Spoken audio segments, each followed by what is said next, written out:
Ya, Bismillahirrahmanirrahim. Assalamualaikum warahmatullahi wabarakatuh.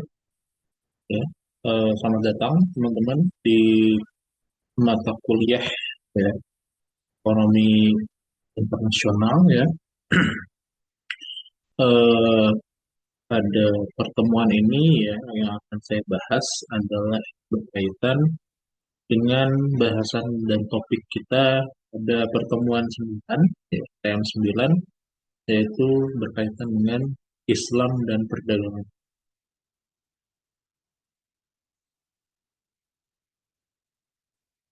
Ya, eh, seperti perkuliahan kita pada umumnya ya, kita berangkat dari definisi dulu ya, atau dari makna dasar terkait dengan perdagangan internasional ya.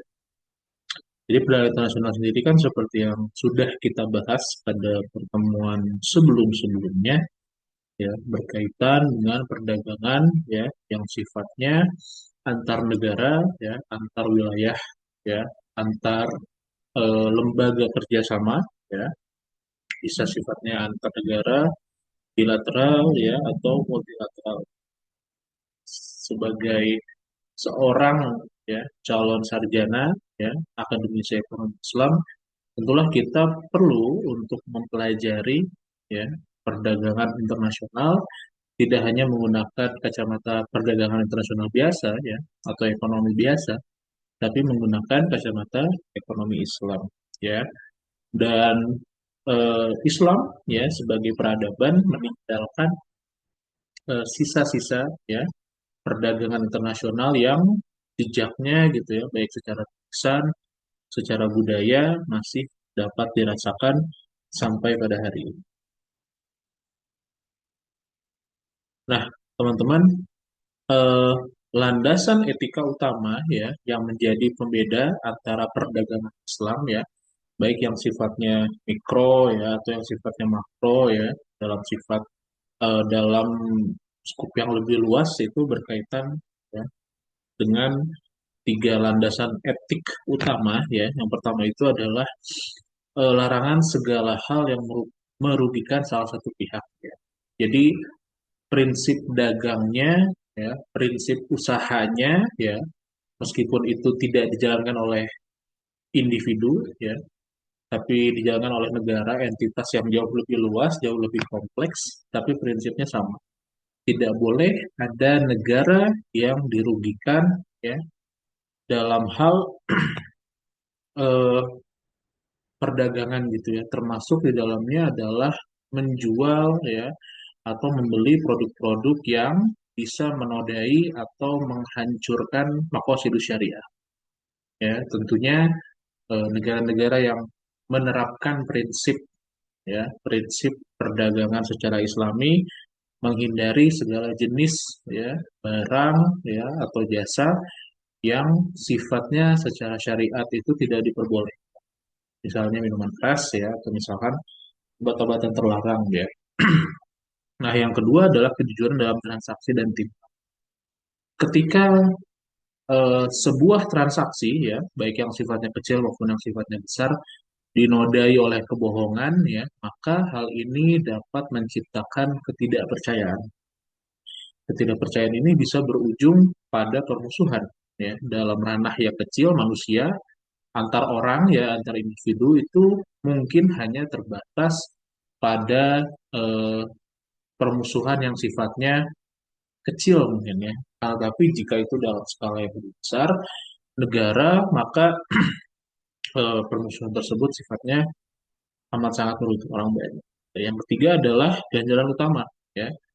Seorang pedagang yang memiliki kejujuran, ya, itu di mata agama Islam punya kedudukan yang tinggi, ya. Kedudukan yang tinggi ini diibaratkan, ya, dianalogikan, ya, bahkan dalam sebuah hadis tertuang bahwa siapapun, ya, pedagang yang ketika berdagang di dunia, ya, hidupnya berdagang dengan jujur dan amanah, maka dia akan dibangkitkan ya bersama para nabi dan orang sidik dan para syuhada jika nanti di hari. Nah, itu adalah tiga landasan utama perdagangan dalam Islam ya, secara individu, secara mikro dan juga yang sifatnya lebih besar. secara internasional. Nah, fungsi dagang ini tidak hanya untuk pertukaran barang dan jasa. Di pertemuan-pertemuan sebelumnya, kita membahas bahwa sebenarnya perdagangan internasional itu, ya, jika dalam ranah yang sifatnya konvensional, ya, atau di ekonomi modern, atau bahkan dari selain peradaban Islam itu adalah adanya aspek-aspek yang sifatnya lebih ke pemenuhan pemenuhan kebutuhan, jalinan kerjasama, ya, bisa. Nah, Islam tentu mengakomodir hal-hal tersebut, akan tetapi dengan melihat manfaat yang lebih luas, ya. Yang pertama adalah meningkatkan kesejahteraan umat, ya. Eh, Ketika perdagangan internasional itu ada, ya, maka salah satu capaian utamanya adalah bagaimana masyarakat kebutuhan dasarnya terpenuhi, sehingga ketika kebutuhan dasarnya terpenuhi, maka hak-hak, ya, atau kemudahan, ya, dalam beribadah menunaikan kewajiban kepada Allah dapat dipenuhi. Selanjutnya ada sarana dakwah dan persaudaraan, ya teman-teman. Seperti kita tahu, Indonesia itu adalah salah satu contoh utama, ya, bagian dari penyebaran dakwah, ya, lewat perdagangan. Yang ketiga ada distribusi kekayaan yang adil. Yang keempat kemandirian dan produktivitas umat. Yang kelima kemajuan ilmu dan budaya. Nah, yang selanjutnya ini adalah peta perdagangan Islam klasik, ya. Sebenarnya ini bisa dibilang kurang komprehensif, ya, karena ada beberapa masa, ya, yang berbeda gitu, ya. Seperti misalkan kalau kita mulai dari Mekah, ya, dari Mekah ke daerah Baghdad misalkan, atau daerah yang awal-awal Khalifah Islam, terutama Khulafaur Rasyidin zamannya Umar bin Khattab gitu, ya. Ya, Mekah, Madinah, ya, waktu itu penguasaan itu baru di negeri Syam, terus juga sampai baru ke Mesir gitu, ya. Terus juga sampai ke wilayah Persia, ya. Kemudian berlanjut, ya, pada dinasti Umayyah atau Umayyah gitu, ya. Yang bahkan sampai ke Cordoba, ya, setelah eh, kekuasaan, ya, puncak kekuasaannya di Kufah, ya. Oh, sorry, di Basroh itu dikuasai oleh Abbasiyah, ya. Itu pindah ke Cordoba, ya, ke daerah Spanyol. Lalu di barat peradaban Islam itu ada Cordoba di Spanyol. Di timur ada peradaban Islam, ya, Abbasiyah, ya, di daerah eh, Baghdad, ya, di- sebagai pusat perekonomian kala itu, ya. Dan berkembanglah eh, peradaban Islam ke dalam beberapa dinasti, ya.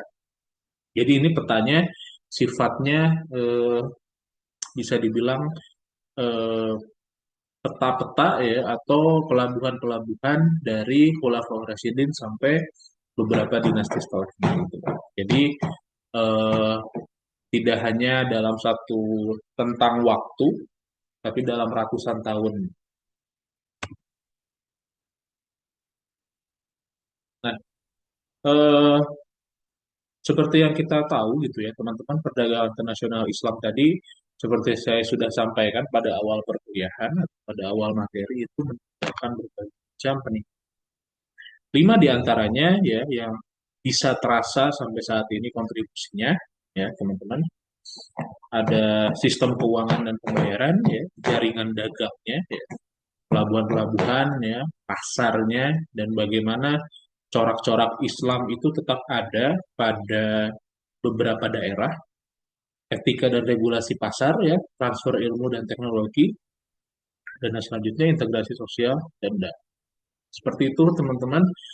Jadi ketika kita se- secara singkat, ya, mempelajari terkait dengan perdagangan internasional Islam, yang paling penting itu adalah bagaimana definisi, bagaimana prinsip, lalu bagaimana kita memahami sejarah secara singkat, dan apa yang ditinggalkan, ya, itu adalah bagaimana secara singkat kita memahami tentang perdagangan internasional, ya, dalam kacamata Islam. Karena pandangan kita ya, diawali di TM9 ini ya, dan TM ke sana mungkin kita akan lebih jauh, tapi kita akan mulai pertemuan pasca ITS ini dengan menerapkan hal-hal yang berkaitan dengan prinsip, pemahaman sejarah, dan juga melihat ya kontribusi secara umum, secara singkat apa yang ditinggalkan oleh para oleh para khalifah ya, oleh para pendiri dinasti Islam berkaitan dengan perdagangan internasional dan Islam. Mungkin dari saya materinya dicukupkan demikian ya. Mohon maaf apabila ada kekurangan. Assalamualaikum warahmatullahi wabarakatuh.